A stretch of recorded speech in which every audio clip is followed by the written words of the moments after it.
Hello, Culture Matters podcast. Before I introduce you to our guest, here's a quote just for this episode. Management is doing things right. Leadership is doing the right things. Peter Drucker. I'm here with my dear friend, the one and only Lauren Pipari, 20 plus years as an advisor, manager, account representative, senior executive, and beyond in massive companies, hundreds of employees to tens of thousands, hundreds of thousands, helping businesses throughout the country with things that we may not understand if we're not in the know. What are benefits? How do we actually get incentivized to follow and pursue our careers and know that we're in a safe and secure place? And Lauren's been very successful at this career for a long, long, long time. Great friends with a mutual friend of our show and a maverick when it comes to photography. If you're actually watching this on YouTube, looking behind her right now is one of her works with Lauren B. Pipari, Pipari Photography and Designs. So a great friend of the show. Thanks for finally coming on the Culture Matters podcast. It's been many years in the making, and thank you for your support over this over 10-year journey of Culture Matters. Because another thing I want all of you to know is Lauren's been supporting and supportive of Culture Matters from just about the very beginning. So thank you for your emotional and spiritual support over the years and friendship. So thanks for coming on the Culture Matters podcast. Thank you, Jay. Thank you so much. I'm glad we got this scheduled finally on the calendar and we're doing it. So I'm really excited about today. And I have watched you totally evolve your content, your approach, and it Thanks. keeps evolving and it keeps it really interesting. And it's been fun to watch you as a friend see you grow. It really has. Like water on a beach, the water keeps Yep. breaking down the All rock. about the flow. We'll talk about it, right? Yep.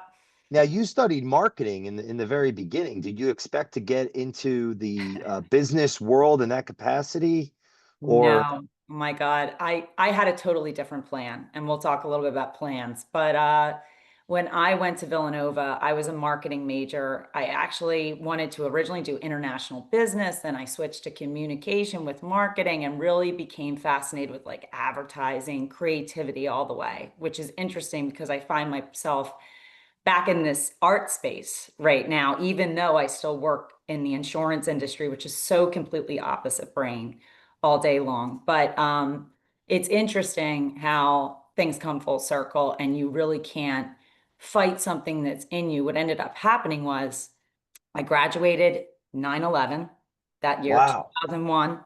And 9/11 happened. And I'm not even joking. My parents were like, you are not going to New York to be a creative director. It's dangerous up there. They started harping on me and, respecting their opinion.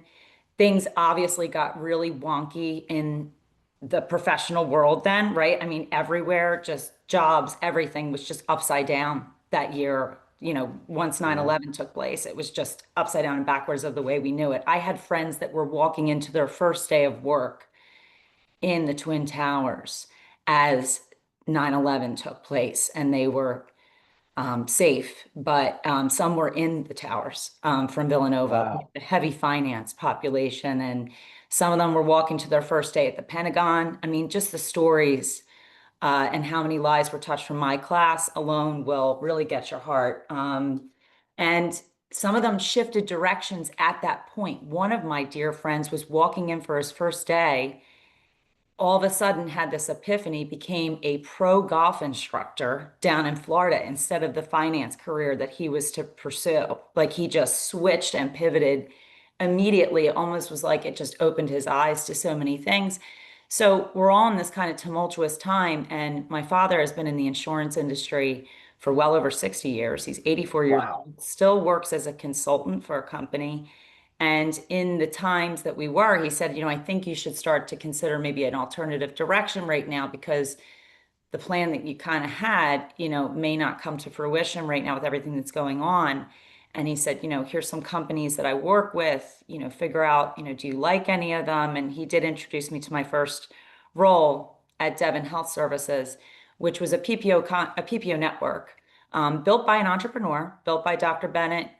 He worked with actually Humana to start the first Medicare Advantage network. We were part of that build. So, uh, Wow. an interesting role there, hospital network contracting, learning about how providers were paid and developing the rates that they would be paid by the Devon PPO network. So I had a relationship management job where I would go into hospitals and health systems and negotiate the contracts and then update the contracts back at Devon so that everything would pay as as promised and as contracted, which is some of our biggest challenges today in healthcare is how much providers and physicians and medical billing and how much things cost today and how much Hmm. these health systems want for a service, right? We face it every single day in our industry and it's never stopped back since then. And that was in 2001. And so I started in that a few years later, wanted to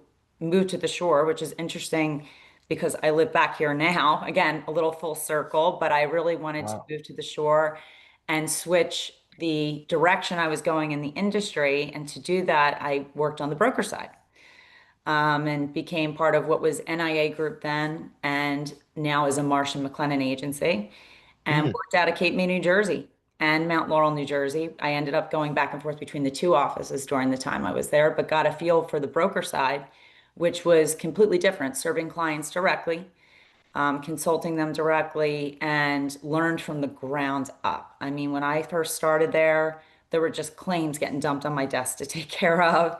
And then eventually had my own book as an account manager, Wow. learned the renewal process for accounts, focusing mostly on the under 100 employee space in that role.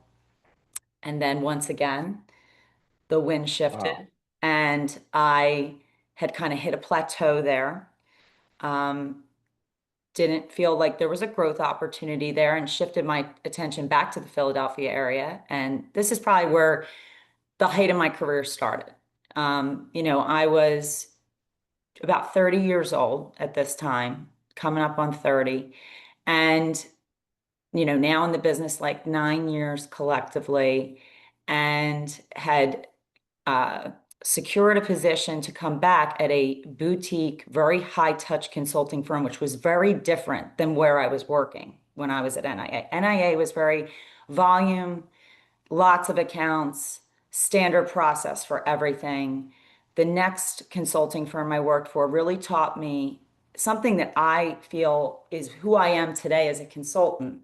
The owner and president believed in creating a large group, which is, employers that are 100 plus, sometimes into the thousands. He had an Aon background. And so he Hmm. was used to really high touch consulting, everything you could give a client, and thousands of lives being in one single account that you would have. So, Wow. the big elephants, right? So he brought that approach and that consulting approach to the firm. And he was a very paternal owner. There were only about 20 of us in the entire firm. And we had some Wow. national heavy clients like pharmaceutical companies, international companies. I learned international benefits and was doing red eyes out to California, coming back and working with people that were spending time in Budapest as my clients, like while they were managing a pharmaceutical company, sending me emails at Wow. 4 a.m. our time saying they wanted an answer by 6 a.m. Hours don't even start till 8:30 a.m. Really threw me into a different world. Tons of benchmarking, tons of really high touch. And he believed, and I think this is where I found my little niche.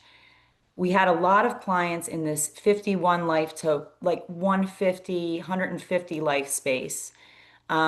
Really, we call mid-market, most companies, every company defines it differently, but we define things by lives in the benefit industry. How many employees do you have, right? So Hmm. Okay. when we talk mid-market, we're usually thinking 51 to 500. Real sweet spot for most companies and clients and brokers today is 51 to 300. 51 to 150, I would do all day long. And that is really where I grew my love for that market because Nick taught us, that was the owner, if you treat a client of that size, which has very productive revenue and needs you, and does not have the HR support or the C-suite that a elephant has, right? they will keep you as a broker, as their consultant. You will be their right arm and you will develop that relationship with them, personal, professional. You will be able to create that stickiness to create longevity in your book. Treat them like they are a large client, treat them like they are important. And it really helped my approach because I'm a very high touch, very engaged person with my clients, no matter what size. If they're two employees or they were 150 or my 8,000 life pharmaceutical client I had at the time, I treated everyone pretty much the same. Is it a lot more work that way? Yes. The answer is yes. It is a lot more work that way. And I think our mutual friends in the industry would agree with me. It is a lot more work that way, but it's the percentage of people of who is going to do that work for them. And you can differentiate yourself heavily by keeping that mentality of treating everyone the same, not looking at it that this group is not making me as much money as another group.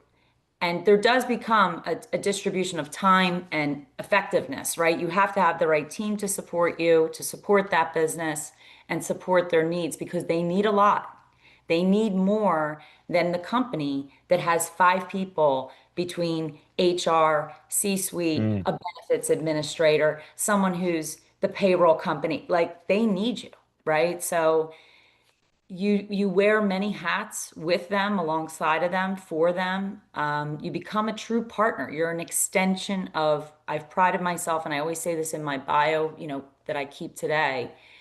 I've prided myself starting at that point, becoming and learning how to become an extension of either my client's team or in the next chapter, which is probably the height of my career when I moved over to United Healthcare.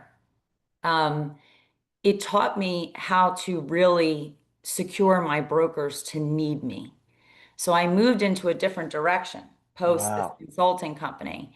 It was healthcare reform time. It was the time when Obamacare, ACA, all of the affordability acts were in play. And when the healthcare reform bill came out, the owner of that lovely consulting agency that I worked for had us sit down and read it with him. Holy cow. It took days, but he wanted us to see what was coming. It was important for him to have us understand what we were facing. How do we stay in business? At one point, brokerages like himself and many others said, "Are we going to have a place in this new model?" And that continues, as we talk about the evolution of healthcare and where we are today, and brokers and consultants and everyone's role, general agencies, how they all work together. We still question what our role will be. We still get scared when new products come to market. Will it threaten our place to be automated? We're talking about moving to a model right now, some companies of 50% AI, AI positions, Wow. meaning let's eliminate humans and have AI automate this. And that's a scary thing to think about. But I think the fear started back in, the healthcare reform days, which was the effective date was 2014. And we had some time to prepare. And so I started thinking in my head, when this hits, where do I want to be? What side of the business? Now, I had already done the network contracting. I was on the broker side now, two rounds of brokers, different types. One was high consulting, one was more fast-paced, smaller accounts. And, I don't want to say churn and burn, but like more of that model. And my answer to myself was the carrier side, because the insurance carrier would always be needed to place coverage, to secure coverage, and that wasn't going away tomorrow, right? So Mm. the government was going to need insurance carriers to manage these provisions that they were proposing, to manage the plan designs, the exchange, the individual exchange. They were going to need their participation, need their contracts with all the medical providers and health networks, right? So it was needed. And so I started to pivot and turn my attention to which organization seemed like a fit based on who my partners were at these carriers at the time that I placed business with. And I stumbled upon, my some of my favorite people were United Healthcare. So I kind of reached out to them and said, hey, what's going on over there? And they were surprised. They said, we thought you found this like long-term home over there. You know, you have your office, you're cozy. What a great organization. I said, I do. I love it here, but I'm a little concerned about what's about to happen. And, you know, I think that I could serve well over on the carrier side. I'd like to learn the market in a little different way. And there happened to be again, 51 employee to 100 employee position that opened up. Someone was moving to Florida. They were staying within the company, but there was a slot that opened. I interviewed. I was scared. It was my first commissioned role that I ever Really? had. Yep, it was my first commission. So now at this point, I'm 31. I was only at the consulting firm for about 2 years before this happened. And I spent the next almost 7 years at United Healthcare. And I will say, I thank them today for the professional I became. It's where we can kind of start to get into some of the Wow. leadership chat, you know, and they really groomed me and spent and invested in each and every employee in public speaking, in leadership skills, regardless of what your position was. It didn't matter, you know, if you were anything from a support person to the forward-facing VP or CEO. Everyone was Wow. expected to do the same and to show up the same. And in Enforces, they had a whole culture initiative that actually kicked off exactly at the time that I started in the organization. And it couldn't align for me better. There are What five. was it? So it was five core values that they believed, Wow. well, four core values that they believed led to performance. So integrity, compassion, innovation. And which one am I forgetting here? Integrity, compassion, innovation. Um, I'm sorry, it was four core pillars that led to performance, right? And community was part of it as well, and giving back. So, Integrity, compassion, innovation, community. yep, innovation, community, but leading And to you still remember these performance. from 2000. This is This is 15 from years ago. You still remember. 2011. I mean, 20, but they instilled this in our brains. They had culture trainings. They had, No way. we studied the human behavioral system. We studied concepts that I always loved, one called, you know, things like gravity, emotional intelligence, which was brand new then. They drilled emotional intelligence in us. They taught us what it was. They taught us how to let go of the factors that you can't control, how to recenter yourself when things get crazy, how to understand how to articulate something in escalated situations. The whole act of emotional intelligence was back then just starting to really hit the world, you know, in a new way. And I know you were right in that Wow. space. That was right when I met you. I mean, this is all the time, right when I met you, right? This is Wow. right at that pivot point. And it all made a lot of sense. There were a lot of things that I realized about my own behavior, my growing, my upbringing. You know, it really started that conversation. And I hadn't hit the spiritual level yet. That was later, after all this. But what it really did was teach me things about life that and work that could be intertwined. And so they invested, you know, I was in three of their top leadership trainings throughout the time. I was hitting the mark. Once they moved me to sales, I was started in account management. They moved me into sales by the beginning of 2014.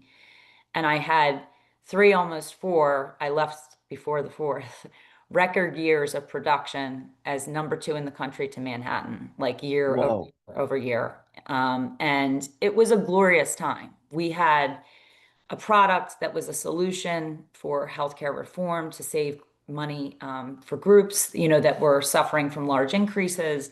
We had the right components, and it was a great time to be there. Oddly enough, one of our dearest leaders and one of my most impactful mentors and leaders there just retired. She just retired a few weeks ago. And after, God, 40, almost 40 years in the industry, but almost a straight 20, I think a straight 20 at United, if not a couple more than that. And we all just showed up for her to send her off from that time period. And when we showed up to send her off, we took pictures of who was there and who was not there over the years. So every year, whoever was left or got in or got out of the picture, it showed the timeline, right? Who was in leadership, who was there, who was the reps, who was the, and we were all jumping in and out of the pictures. And for 4 straight years, we never lost or had to hire anyone. We had a team Whoa. that was large and strong and bonded. And what it created amongst us, and the reason I bring up so much about this is because it really not only shaped my whole career, but it shaped how I thought about business. It shaped how I treated my coworkers and how I identified, which I think is important for us to hit on today. In corporate America, there's so many bodies, right? I mean, United Health Group at that time was like 176,000 employees. How do you stand out? How do you feel comfortable to be authentic in yourself, but be who they want you to be too, right? The closer you can come to alignment with that in an organization, my sole belief after many bumpy years after this time period that I'm discussing, my sole belief at this point, call it, let's say I left 8 years ago, is that the closer you can be in alignment to that, the more successful you are, the better your life will feel in alignment. And we all love passion. I found a passion, right? Very late, not late in life, but later on, right behind me. And it took me a lot of bumpiness, a lot of self-discovery, a lot of reflection these past couple years where I've been laid off. I've had, so top sales girls getting laid off from a company. I mean, there's been a lot of bumps. I had 3 job changes, 3 different companies that I've worked for in the past 6 years since I left there. I mean, it's been a bumpy road, and it makes you reflect back to what was working that's not working right now or that's not jiving for either yourself, for the way corporate America is today. What's changed, right? What you start to look at what has changed, right? What's the difference, right? And I will say that when I've experienced these different large companies, the ones I've worked for since, some of them 9,000 total national employees, some of them only about 1,000, some of them as small as a couple hundred employees since then. It's it's really finding, I believe the secret now is really finding what, first of all, who you are is the most important thing. And what makes you tick? What makes you perform? Mm. What do you like? What do you not like? What do you want your life to look like? And so I want to share. I knew it, I'm going to be honest with you, Jay. I applaud your reading ability and your keeping up with your knowledge base because I am not a reader. Thanks. I'm going to be the first one to say the most interesting books to me are 2 things. One was when I was being given some books over those leadership trainings that happened to really hit home with me through that 7 year time period that I was there at United. And then the other part is like spiritual, now that I'm a Reiki certified in Reiki and I've evolved since 2019, I've been on this Reiki journey. Um, those are my 2 buckets for books usually, right? I will buy books. Sometimes I start them, I don't finish them for months. Sometimes I say, oh, this is going to be my beach read. Yeah. So Same way. I did pull a book that I thought would be helpful for everyone if they're feeling like they have to go back to basics that really helped me start thinking this way back in my early 30s, in that peak time of my career. Because what was happening as I was producing, as I was hustling, as I was doing the hustle while you sleep and not sleeping and working God knows how many over 100 hours a week on weekends to do what I was doing, right? I got coffee. And also going back to the beginning, insurance was never really my passion, right? I just became good at it. I was never, I was in, my head was always in a creative space. And now I'm working with an opposite part of my brain, getting sucked into, or I should say, chasing the carrot of the money, the success, the feeling that people needed me as a consultant, maybe being attracted to some of the things that long term may not be sustainable, right? Because every height of every peak has a valley, right? And in sales, we all know that, right? So, excuse me, everything, what goes up must come down eventually for every organization. Everyone has their peaks and valleys. So during that time, I was given an assignment to read this book, which is called Total Leadership. Total Totally. Leadership. It's by Stuart D. Friedman. And it's Be a Better Leader, Have a Richer Life. And I actually taught this in a mentoring program for the Forum of Executive Women. I was part of their Forum of Executive Women mentoring. I was one of the mentees. And as a mentee, you had to teach the other mentees something that changed your path, right? Of how you thought Wow. about things.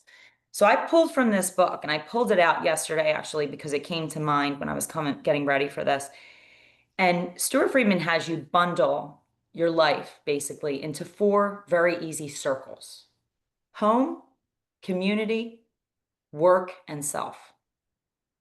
And what he tells you to do is draw a circle and make the circle as large as where you're spending your time when you're drawing this visual. And then draw them in a way that that you feel they overlap. So, in the example, I'll hold this Interesting. up. In the example, you could see this little diagram here. There are four circles, and they give you an example of how to do this exercise. And Roxanne's circles in the book, right? They help you identify where you're spending your time, and then they have you do it differently. Then he has you do it. How do you want your circles to look? I Yep, did it. that's it. Correct. I was like, A this is a fly. master class. I love Yep. this The podcast. We master didn't class. prepare. I love this, We right? prepared, but we didn't talk about this beforehand. No, So it's that's got a good. visual, Keep going. Keep going. good. Yeah. So now he wants you to draw them of how do you want it to look?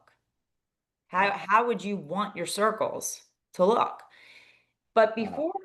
you know, before he has you do that, he has you list out your work, career, or school, home, family, community, society, and yourself, mind, body, spirit, and life as a whole.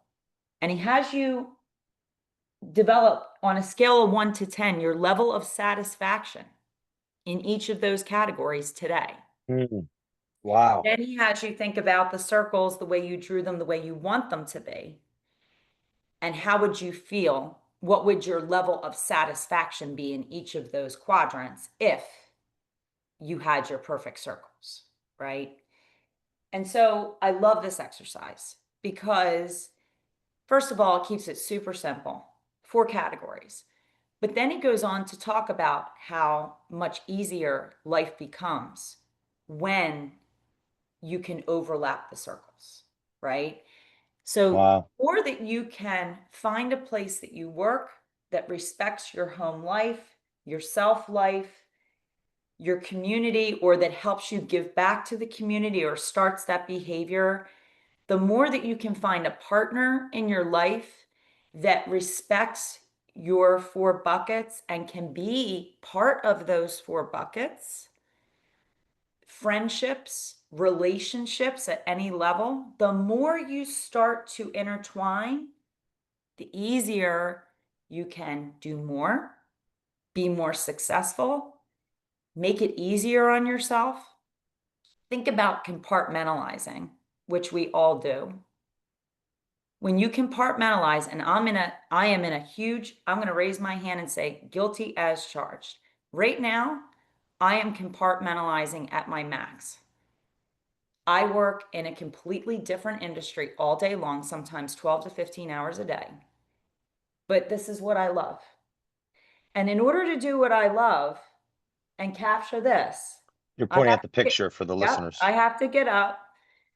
I have to get up and about an hour before sunrise and look at when sunrise is every day and get down to the beach, wherever I'm shooting, whatever location, for a half an hour before sunrise to capture Whoa. the full range of a set that I can shoot. And it started as walking in meditation and me just snapping some pictures on my phone, committing to simply walking on the beach at sunrise when I moved back here in 2021.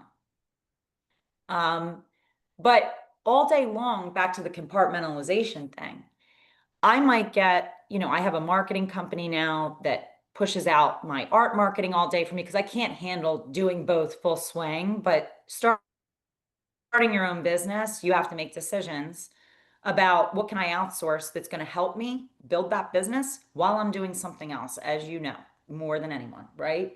So, and so do most of your guests, right? So I would say, I had to make those decisions when I was in a terrible financial position of what I was going to have this marketing company do. I actually called Peter Fournier and asked his advice. Is this marketing company ripping me off? Is this worth it? And Wow. you know what he said to me? He goes, first of all, the answer is no. I could tell you what I spend in marketing. Second of all, you want this. You have to pay attention to that. You want this. So there is no investment that someone can tell you is wrong. You have to commit to this if you want this. And this is your first step. This is your base, right? And see where it goes from here. You don't know what direction it's going. It's not planned. It's never been planned, but you need to follow this because you're being called to do it.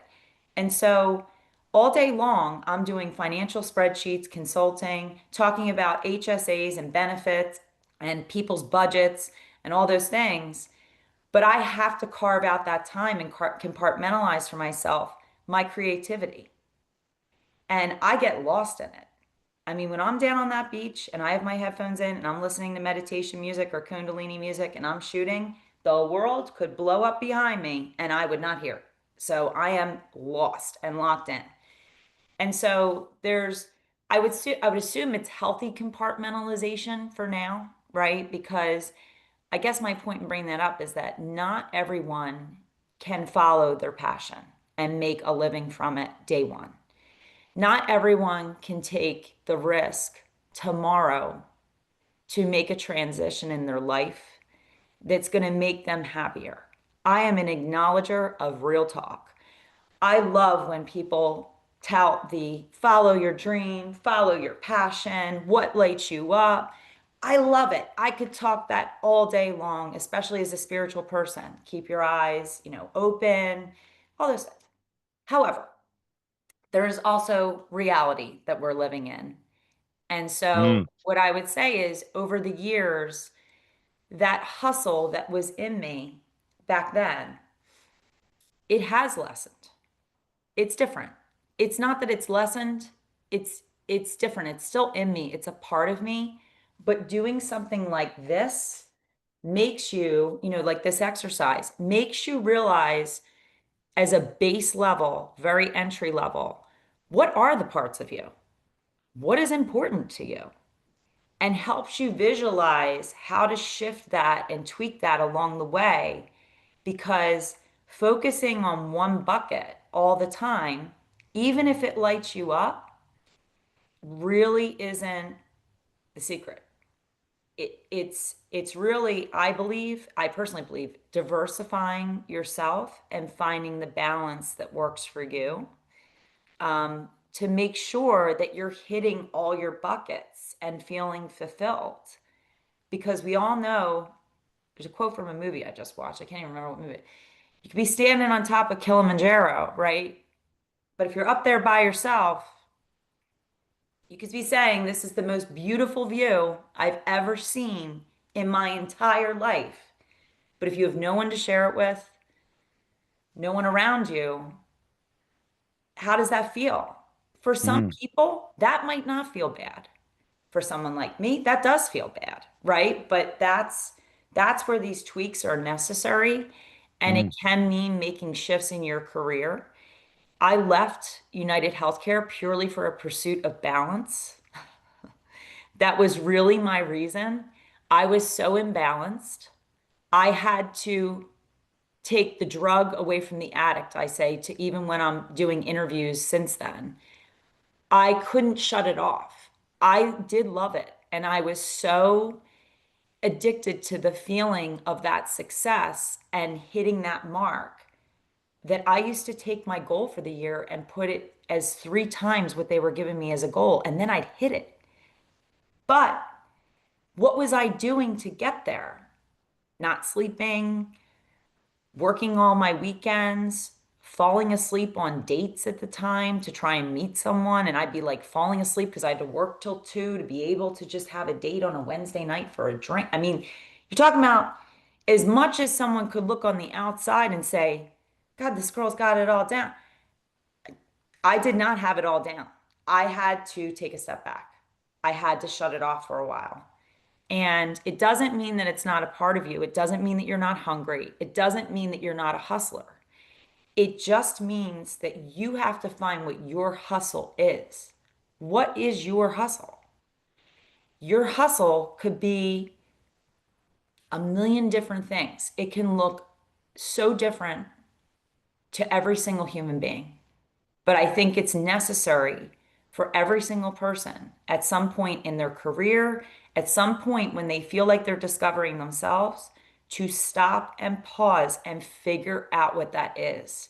Because you will burn out no matter how much you love something. I've talked to artists since I started all this that they've burnt out. You say, how could someone burn out when they're doing something they love all day long and they paint and it's this beautiful thing and they're making money from it and they're sharing their art with the world. And I've met some really top-notch, wonderful people.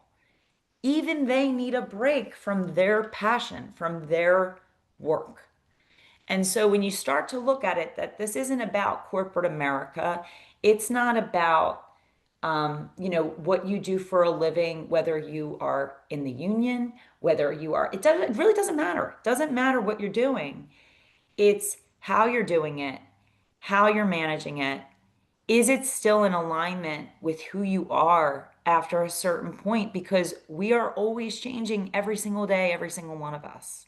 And there comes a point sometimes when you need to stop and ask yourself, is this in alignment with who I am today? So, now I'm at the point, it's like, how can it change, right? We are in a very, to talk about insurance and healthcare a little bit, we are in a very tough space right now.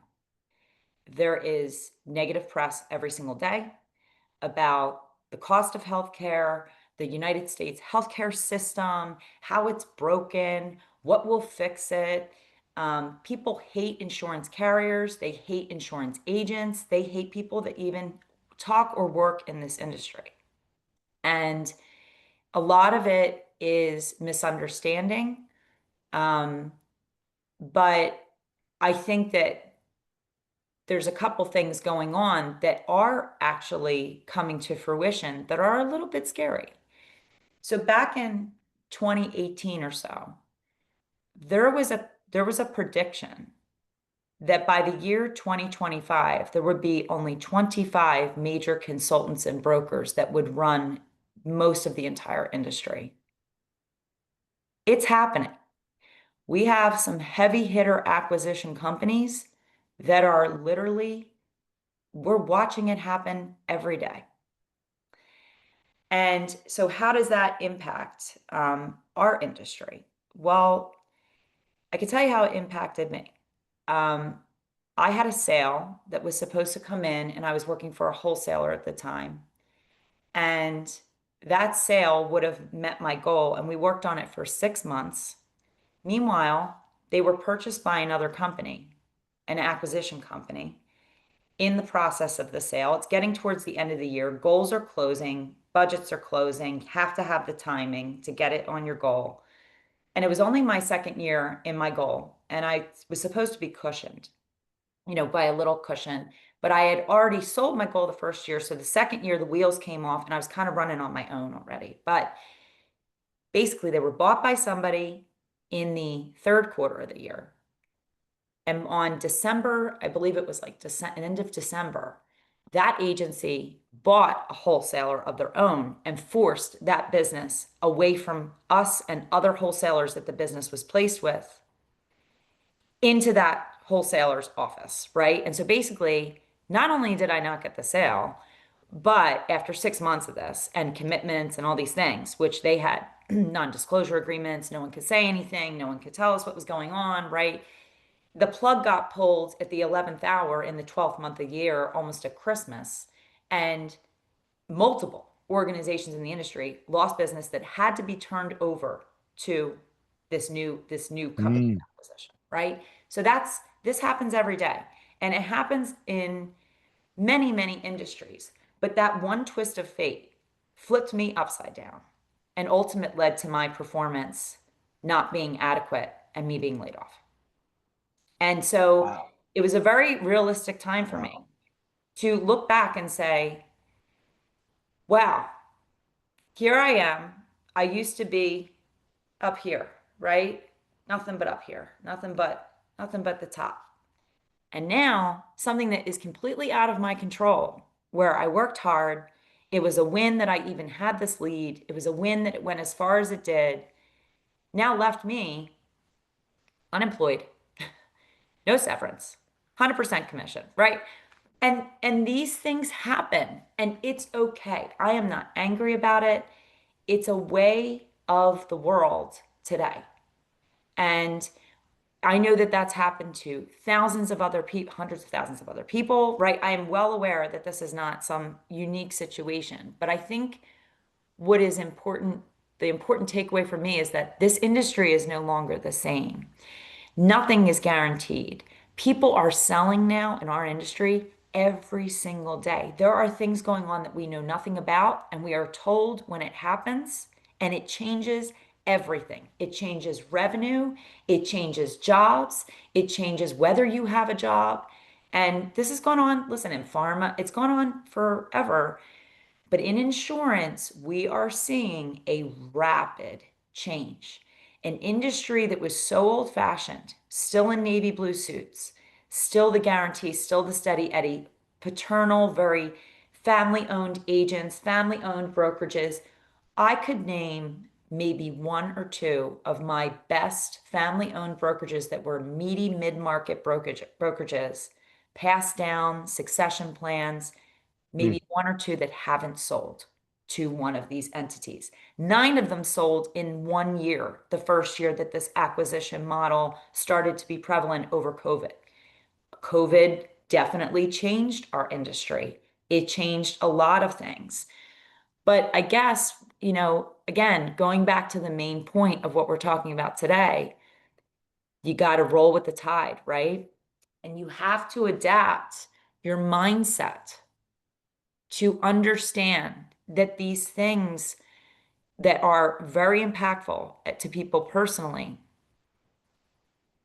it's hard to separate yourself sometimes from a corporation when you're so ingrained and given and dedicated to it like I was during that time in my life at United.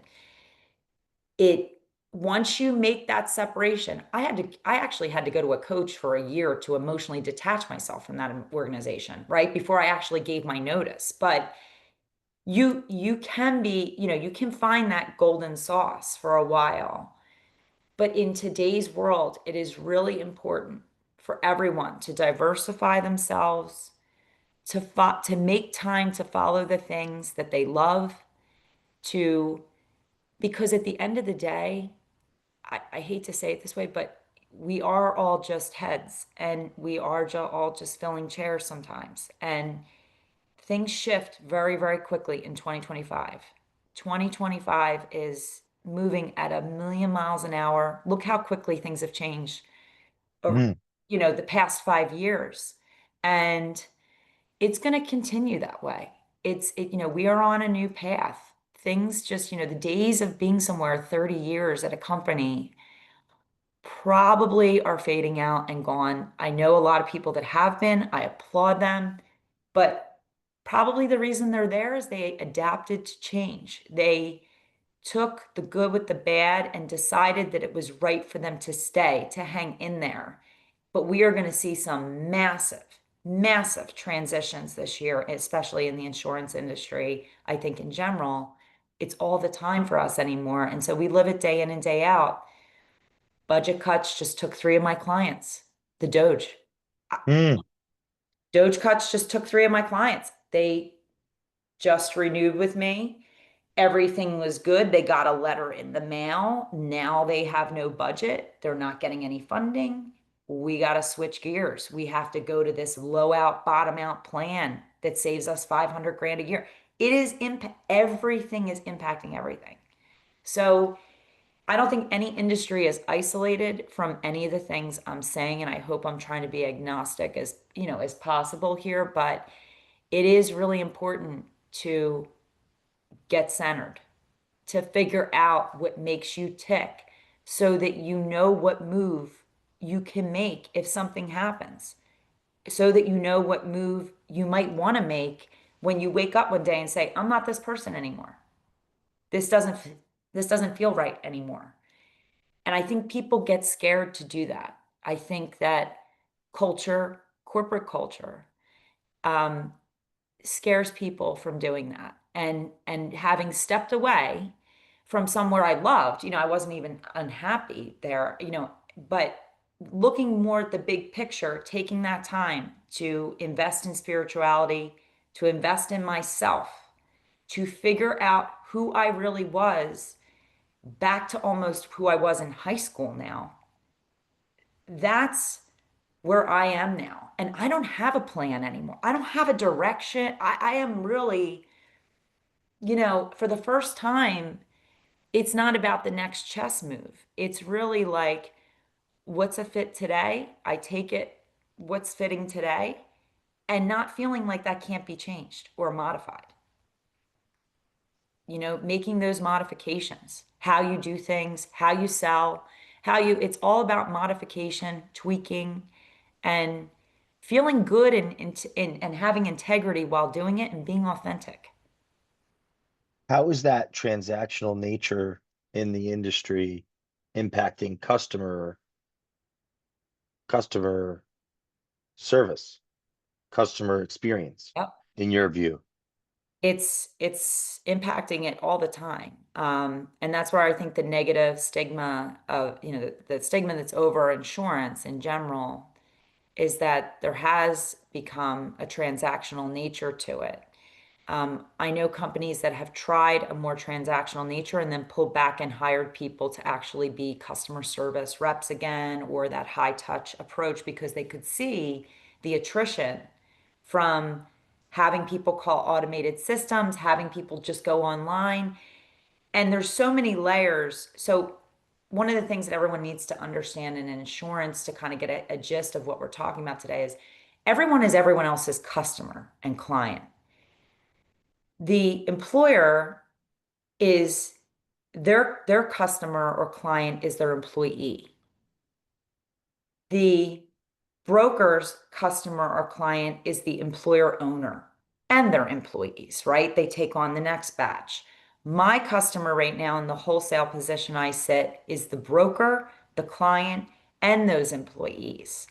The carrier's customer is now me, the broker, the client, and their employees, right? So you see how it builds, right? It builds like a pyramid.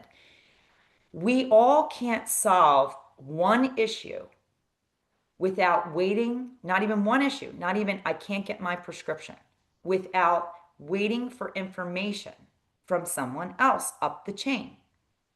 So it starts at the consumer level, and that goes every issue you experience when you're managing your own healthcare, when you are going to the doctor, when you are engaging in the healthcare system. It impacts everyone up the chain, and it takes everyone up the chain sometimes to help you. So if you get rid of the people that are helping, how does that fare? We can answer our own question. How does that fare to the consumer? And the answer is terrible, terrible. Because what goes on a daily basis in this office in my house is insane.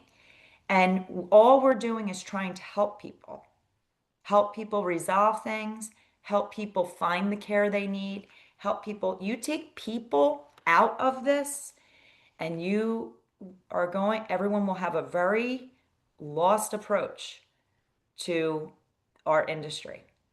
They really will. And it's all about finding the right people to help you too. So there are, like I said, it all comes back to values. It all comes back to integrity, authenticity. As an employer, who are you working with as your consultant? Who's guiding you, right? Who is guiding you in your budget, in your what's best for your employees? Who is there to help you when your I'm employees trying to need you? visualize your train like this. I look at this like a training. Like the old way is it's an integrated triangle, like all the levels you talked about. Yep. Speed of trust, like communication Yes. speeds things up. Yep.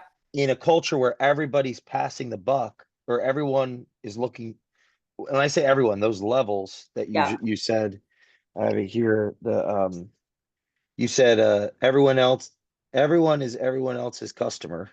Yes. You said like e- employee, employer to employee, broker to employer Employer. to employee, you said the you said carrier, me, broker, client, employee, like the Yep. different. I'm looking like that one big triangle becomes a bunch of little triangles. Yes. Yes. How does anything get done? And Well, that's where it's that's a important. yeah. This is where culture has become, for me, a little twisted. The difference is the body sitting in the chair. So when you talk about corporate culture and corporate hiring and the direction it's become, the changes in the generational philosophy of work are impacting not just our industry, as you know, and are well aware of, but everyone's industry. We have a very different outlook of the way we were brought up, of our education level, and how we started working. I would say I'm going to try and pick a year of birth. I'd say probably from up until 1982 or so. If you were born prior to 1982, we'll make that cutoff. You most likely had a high school job. You most likely did not go to grad school or are going to grad school now or getting your MBA because of a reason, right? And that you feel compelled to do so.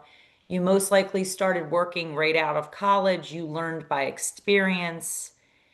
You did not make a hundred and some thousand dollars coming out of college. You have very different perspective, and the way to show your value was your knowledge. It was, I have to know what I'm doing to build the trust that I need to be successful and have people engage with me. Now, I'd say there is a shift. There's a shift since COVID.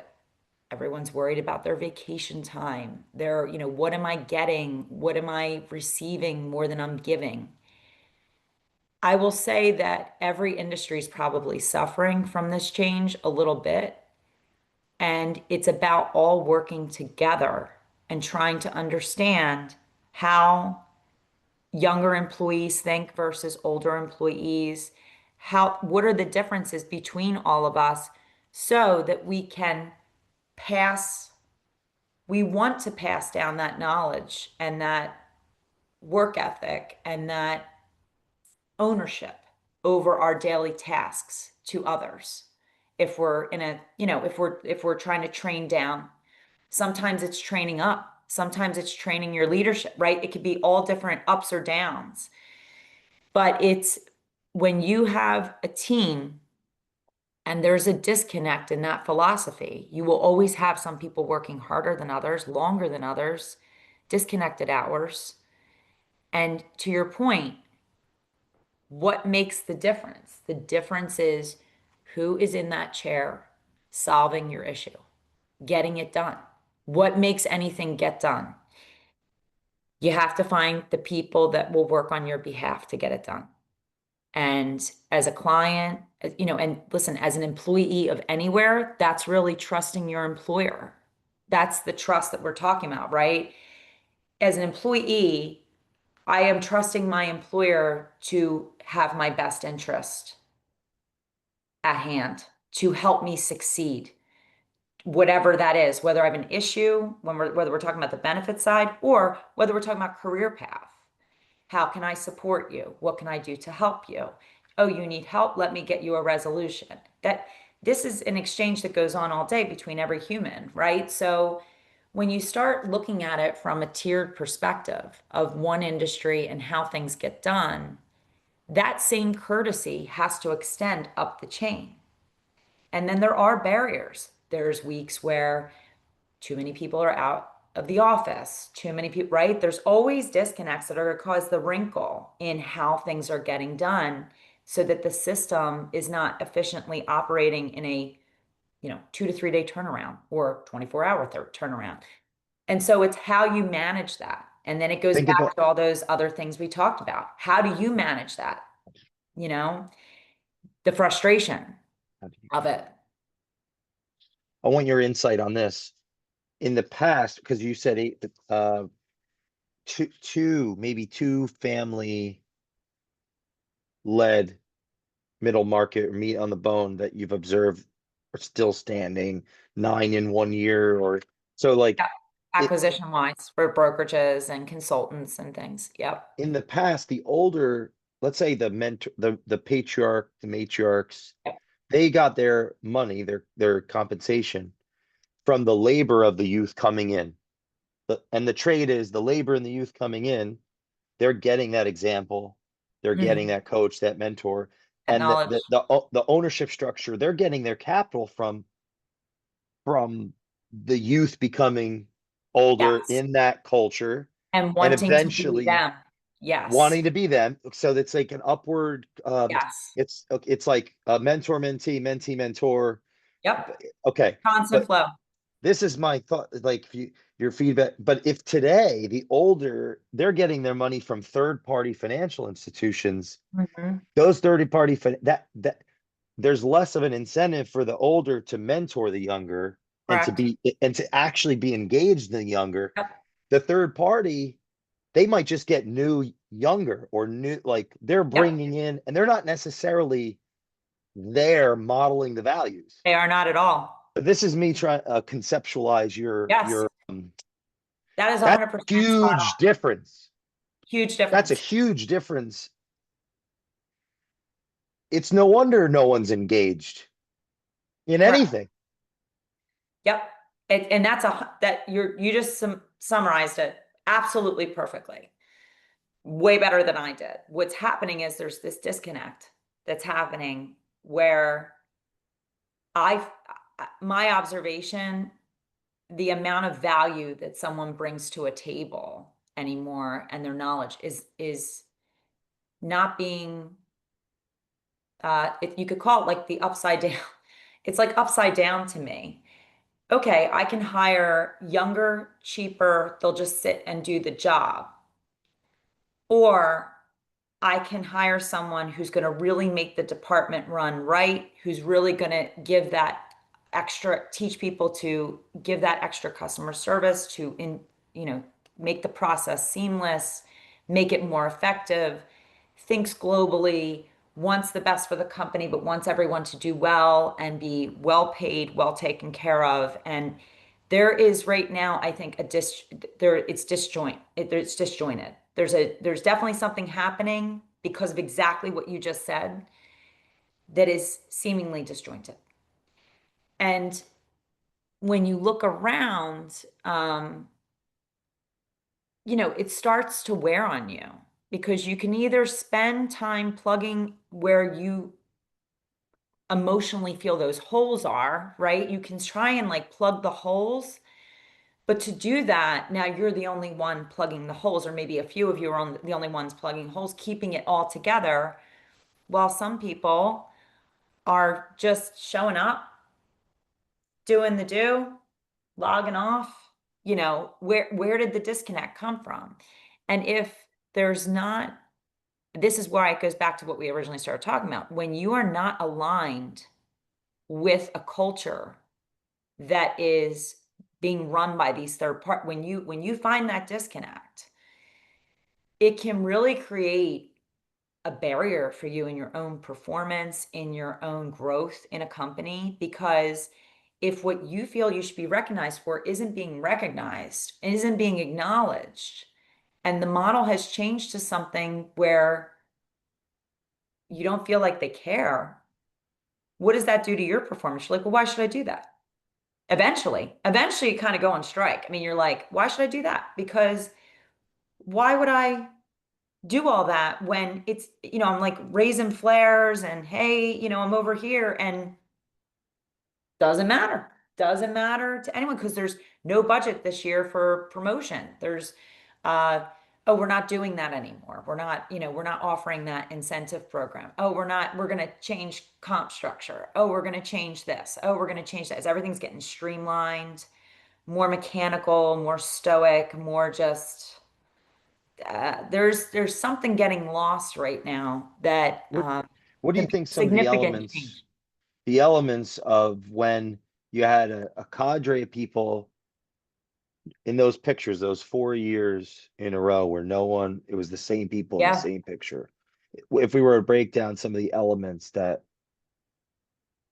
make could easily be overlooked, like what, how did something like that take place? If our listeners, they do care about the power of a team, they do want to have a good culture Yep. in reality, not just in lip service. Yep. So I would say that you as a company, it is hiring people that match your brand, that that you feel good about them becoming your brand, that you can develop a culture where people feel they can have camaraderie as well as a workspace. We were talking about how we were all friends. I mean, we did everything together. We had to travel together back then. We had to, and everybody was married. I mean, we had to have a lot of trust and faith and integrity and core values that made what we did possible. We were running around like crazy from morning to night in the city for a Union League event at 4:30 in the morning, then back out to the bars, then back into the city. This is one day, right? Like we were together all day long, every day, selling, again, traveling to Pittsburgh when it was a new market. It takes a unique dynamic of people. And I think what some companies have nailed is that they know the type of people that they want representing them. And that's what it's so important for a company to define is who are you as a company? Who do you want representing you? And when you start to hire people that think similarly, act similarly, handle things similarly, and also offer them growth and raises and development and leadership opportunity, and you groom them. They spent a lot of time grooming us the way they wanted us to be. Whether that worked for everyone, yes, of course, you always have people leave eventually. You always have fallout, but when you can find the people, I always used to say this especially in the benefits world, especially for a single agency. All those mom and pop owned agencies or the ones that are still hanging, they would always say to me, and this comes back to what you're saying, you know, I don't want to be the only producer anymore. My business is growing and I have great account managers, but I need like a hybrid. I need someone who can sell like me that I trust out in an appointment and can be me when I'm not there to be me. And like, where do I find a person like that, Lauren? They would have come and asked me. And I said, well, what's your budget?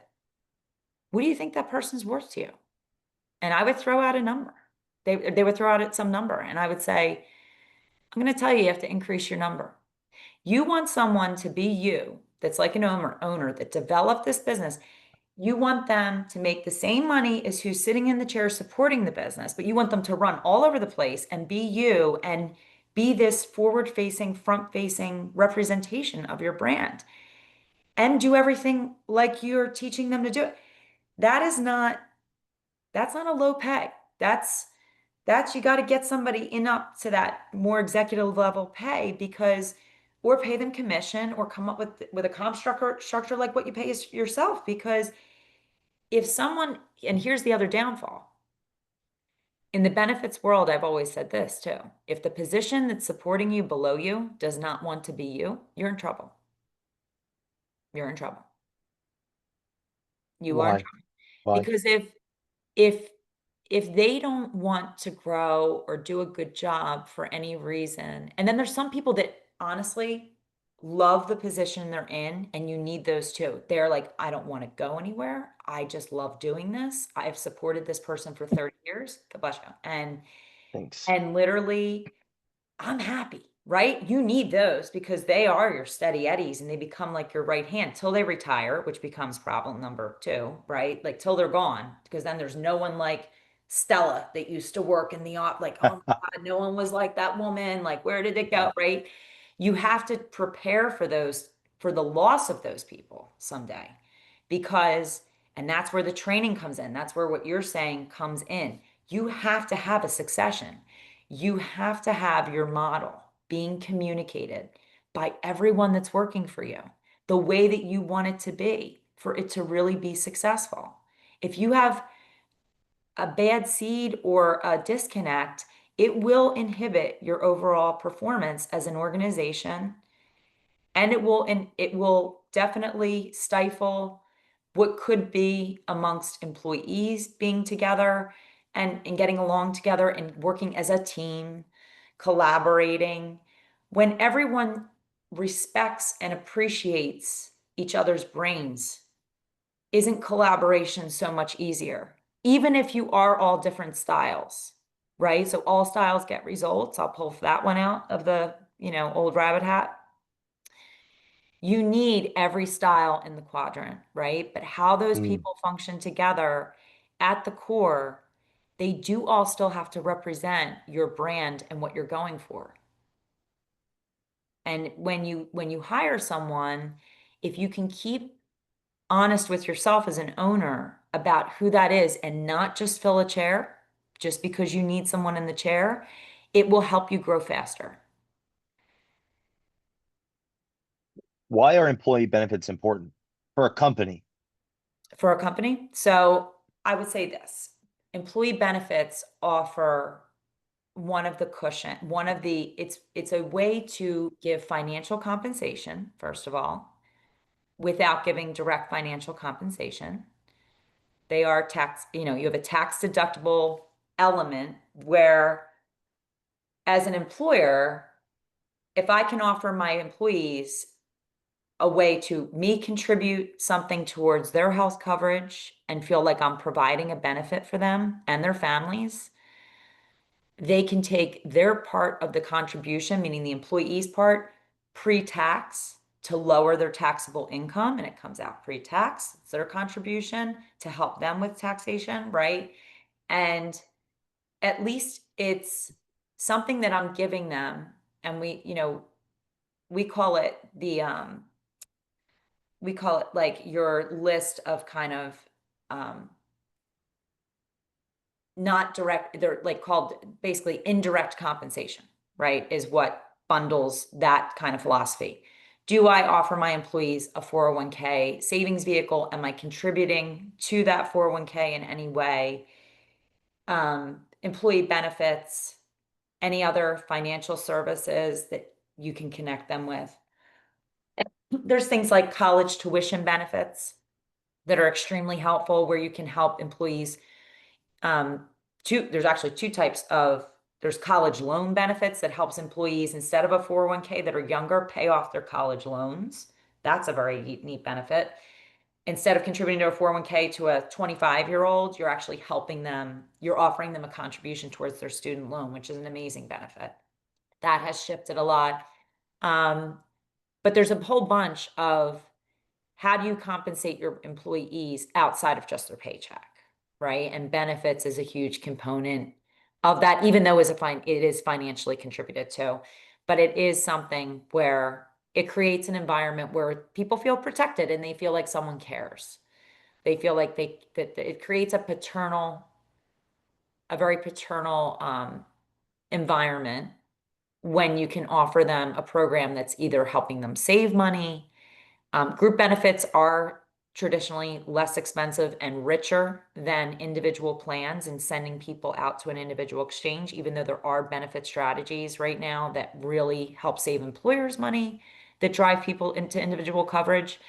But the plans are richer. As a group, you're more stable, you're rated differently, keeps costs down for everyone. It provides a richer plan. Um, Power in numbers, as always, right? And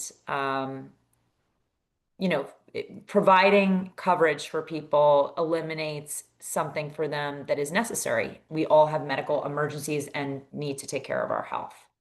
And Did then you how ever you see tie in other things can be built off that. Health and wellness, mm, employee days, having people's blood pressure and biometrics taken at employee wellness.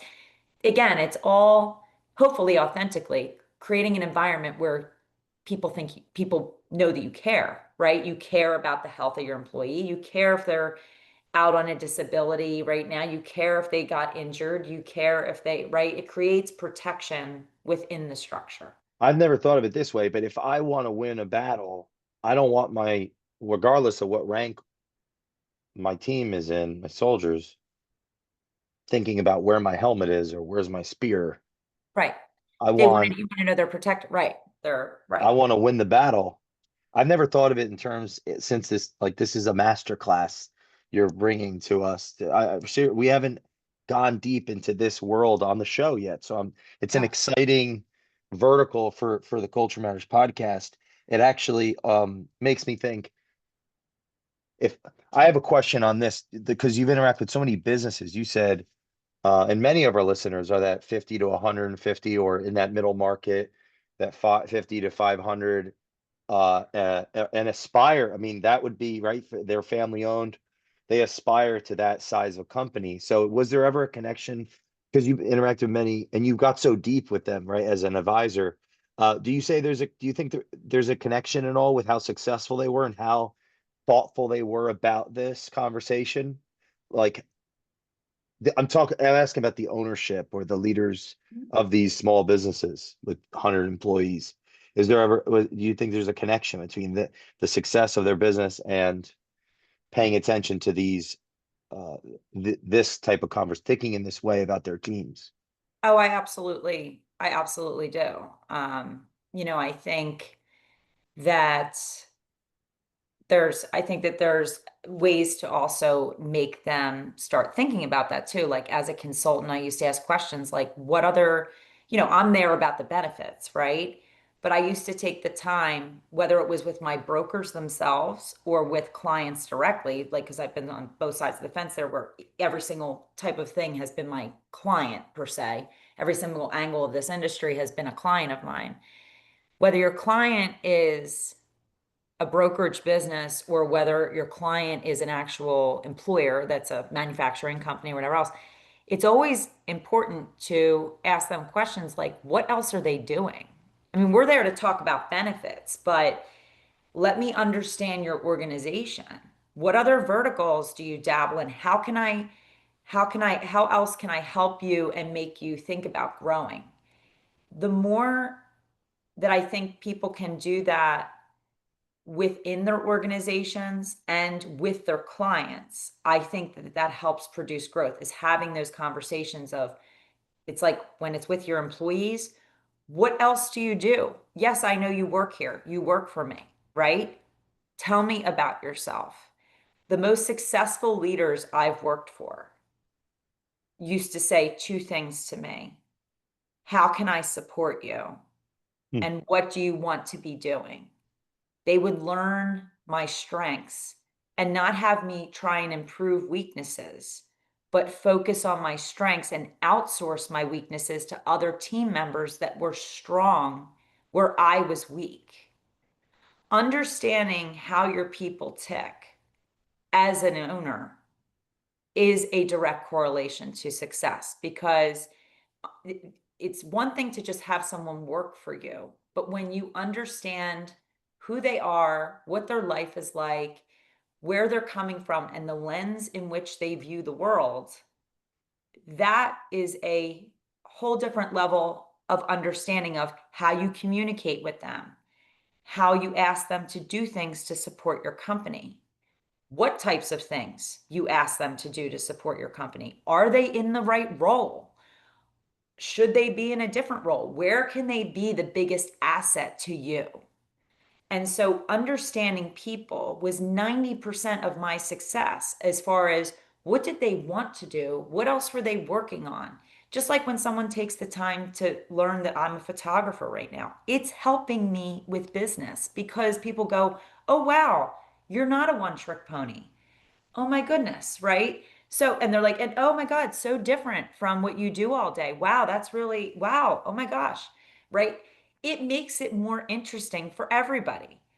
If you're an employer and you have employees that you don't get to know well, and like I referenced, some of my most successful leaders had that gift of getting to know their employees both personally and Mm, professionally in a professional way to become a mentor to them and make them want more, not only in the company, but to be a beam of light for them in how they live their life. mm, So I've been blessed with that throughout my career where I had some really great mentors that got me thinking differently, not just inside the walls of the corporate structure, but outside too.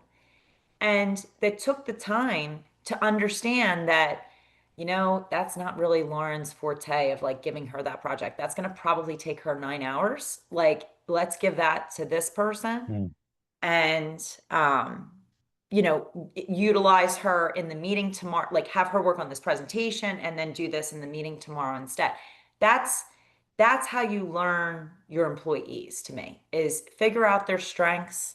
um, there's a great test that I took at one point, more than Strength Finder and DISC assessment and all that, and a lot of the things that companies use all the time to figure out those things with their employees.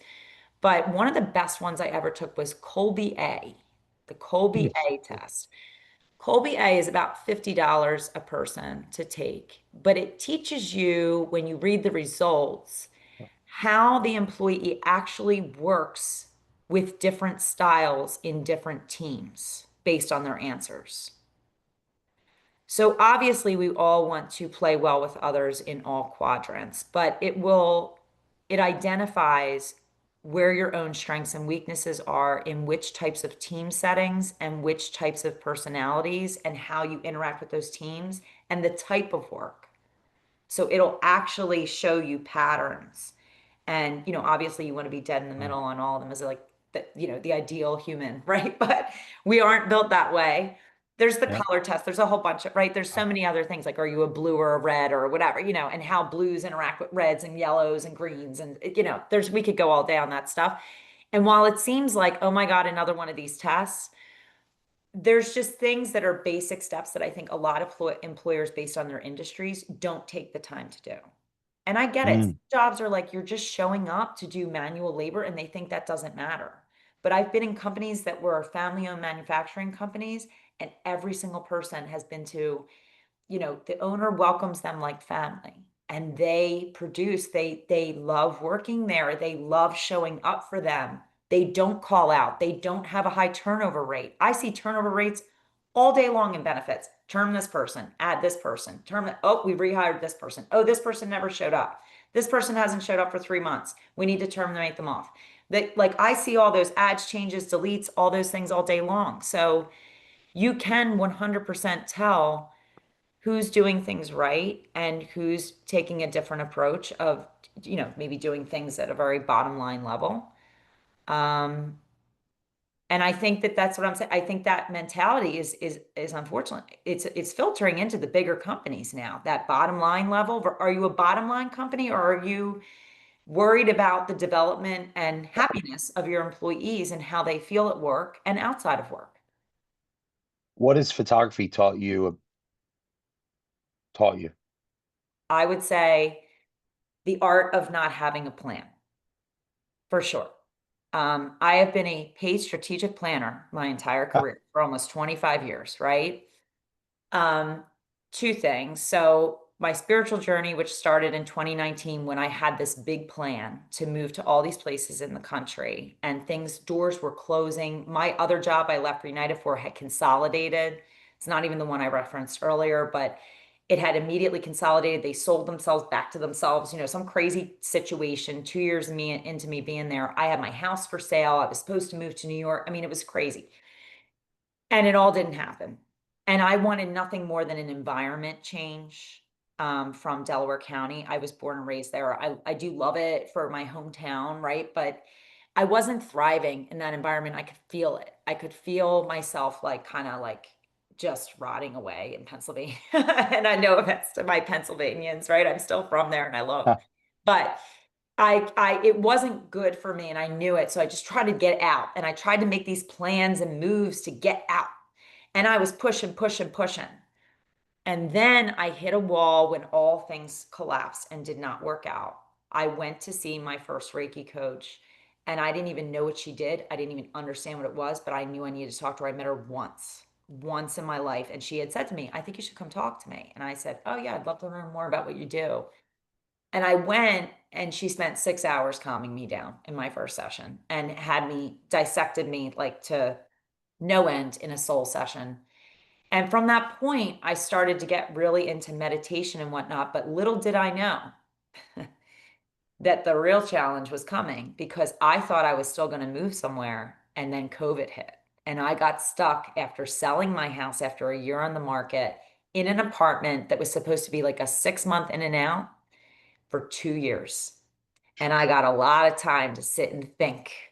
And I turned 40 that year in the beginning of COVID. And I was all party, Wow. party, party, celebrate, best decade ever, right? And then boom. Okay, Lauren, now you're going to be in solitude for the next year and a half. We're going to give it to you good, right? So I'm like meditating, like, 2 hours a day. I mean, I'm like on this whole other path now. I finally end up moving here and I committed to myself. I had already been certified in Reiki like 1 and 2. I hadn't done the master yet, but I had committed to myself when I actually found my beach house, which was a long, like spiritual journey in and of itself that we could get into another day. But I end up back here, turning my attention back here, and it was almost like this is it really was the universe moving a lot of pieces around because it had been a long struggle and I ended up Mm. exactly where I was supposed to be because this has always been my second home, if not for some people around here that are locals would say it's my first home really the whole time I grew up here, so in the summers. So I have a lot of local roots here with my friends that are my dearest friends from like 30, 35 years now. But I was happy to be home. So I commit to myself that every day I'm going to start walking sunrise as part of my open-eyed meditative practice on the beach. I'm very blessed to live block and a half from the beach. And I said, it's right here. I'm going to do this every day. And I started. And I started snapping pictures with my phone. And then I started posting and sharing the pictures because I knew that not everybody gets to see the sunrise on the beach every day. And I just started sharing to be nice and like, oh, beautiful day today down here. Like, I'm so happy to be here. And then the pictures started getting better and better. And somebody said to Wow. me, somebody actually sent me, one of my clients, a little like lens attachment for your iPhone that was like a wide angle little thing you plunk on the camera lens on your phone. And I started taking pictures with that. And again, they got better and better. And then somebody said to me, people would say to me on Facebook all the time, you think you should get a camera? Like your pictures are getting really good. I'm like, I don't know. Yeah, maybe, right? So I got a camera in 2022, started playing around with it, shooting in full manual. By Wow. 2023, which is when I had like been laid off that summer, decided to like focus more on this. And then I found my platform that's my website now, which is called Art Storefronts. They support solely photographers and painters and make your Mm. art sellable with the best distributors producing the printing for canvas, framing, all those things. So it really powers your business. December of 2023, after all that I've been through financially, I took my last money and spent it on art storefronts. Again, having the conversation with our friend Peter, hey, Wow. hey, should I do this? Because I'm really not in a good spot to do this. And there was this webinar I watched from another photographer in Destin, and he totally convinced me. His story was so similar. He was a sunrise photographer. He goes, I was broke, I was traveling all over, like, and I just did it. And now that gentleman makes like $100,000 a month or more in art sales. Now it's been many years, Wow. but his story, I was like, God, this is me. This is he, because he was saying it wasn't about the photography. And I go back to that. I never planned on being a photographer. It's still not about the photography for me, which is so crazy for people to hear. I love creating this beautiful art for people's homes. I love design. It's about how something makes you feel. I've always been incredibly interested in interior design and things. I kept doing it because it makes me feel different. When I don't get as much time to shoot nowadays, I'm very thoughtful about the days I'm shooting now and where I'm shooting because now I have telephoto lenses and I invested in like a telescope camera. I can shoot the moon and the star. I have all these contraptions now that's like, it's not just walking down now with my phone, right? There's a lot more involved in it. But part of that joy is that there's no one out there but me when I'm there, even if there's 100 Mm, people on the beach. I can tune out anything going on around me. That time is sacred to me. And it's so unplanned, but every time I get back in the routine of doing it for myself, I tell you, Jay, the magic starts to happen. Like these past few weeks, tomorrow I already plan, I'm going out. I'm shooting tomorrow morning because it's been raining for like 900 days here in Jersey. And it's supposed to be a beautiful. Now, I missed a rainbow this morning, by the way, wow. because my fellow photographers and brigantine caught a double rainbow as they happened to walk out on their patio saying, "Oh, it's raining. I'm not going out today." And then they happened to catch it. But listen, you miss some days. You can't catch every sunrise and sunset. It's impossible. I try not to make it work. It's supposed to be joy. I try to keep it exactly what brings me joy, and things start to just unfold. I was just putting my first hotel space down here. That's in the Surrey Beach House is a new boutique hotel just opened in Ventnor. It's the only hotel on the island other than a casino, and it's unique. And they featured 15 local artists. We just had a huge launch event. 300 people attended to walk through the hotel, see the art, meet all of us artists. And it's a good group of people. And they just want to promote us all day long. And so being selected, I grew up on that street in the summers. Being selected for something like that is proof for me, those little nuggets, a big order, being asked to design, condo buildings or whatever that just come to me. Don't plan like people have always have lots of suggestions. I'm sure you get this all the time, right? They're like, why don't you do this? Why don't you do that? Right? You're like, either it's I'm already doing that, but you don't know it because I'm not advertising it, or it's not something you would do, but they don't really understand why because they're not in your business, whatever it is, right? So you try to take all this advice with a grain of salt as you get more public and start posting things. Yep. And I always take everyone's advice, always listen because they could have an idea or lead me to an idea. But one of the things is I always try to remember, and when I answer people, I sometimes say, the greatest joy that I have had is that I never planned any of this. If I start pushing maybe a direction they're suggesting, I don't know I'm ready for that yet. I don't know if I want to push. And it's all Mm, about not pushing. And so switching gears back to something that I just learned, and this is wild. I had never really done a human design reading before. And in my spiritual retreats slash a creator's retreat that I just went to in January down in Wildwood, it was 4 days. It's called the Spark Retreat. I do it every year with a woman who's a genius in making her manifestations and ideas and businesses just literally come to life.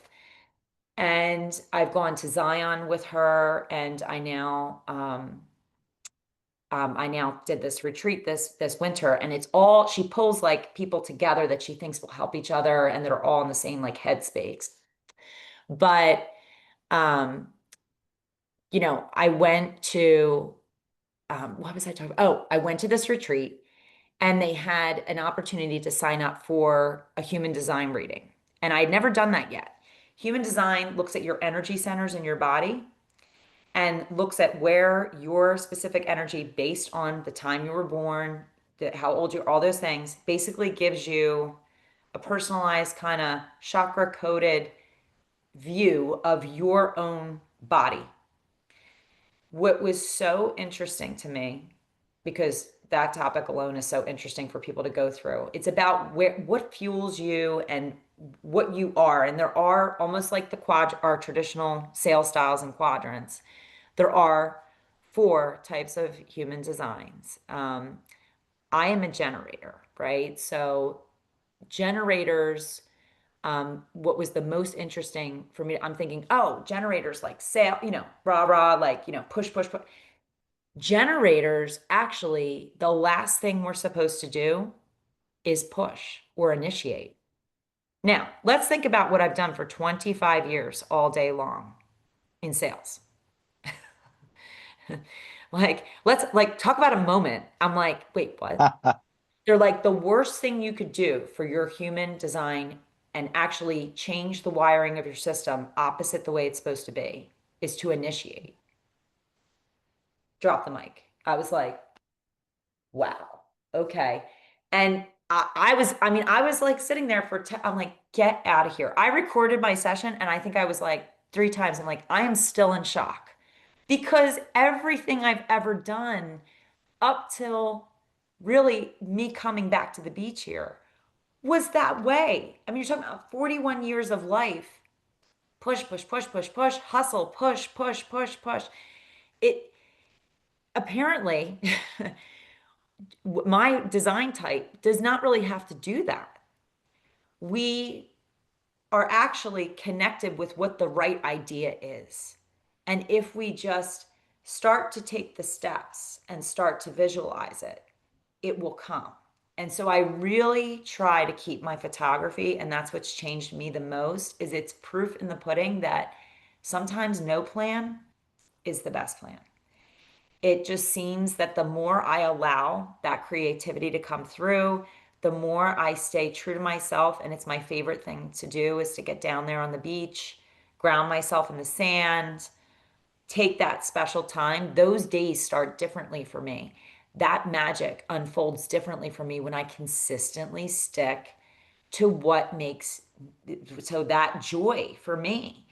And I think everyone needs to find what that is. It doesn't have to be creative. I mean, although creativity, I think, is in everyone, even though some people say, oh, I don't have a creative bone in my body. I think that's a bunch of malarkey.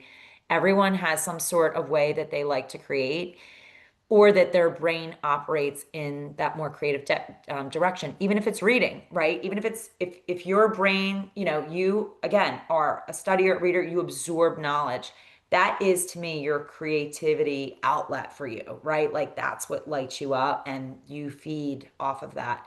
Whatever that is for everyone, I highly advise them to find what makes them get lost. Because, like I said, when I'm there, there is nothing Mm. else going on. I can tell you that. No one's interrupting me, no matter what's going on. I don't care if there's five people having an argument right there. Like, it's just not getting in my zone.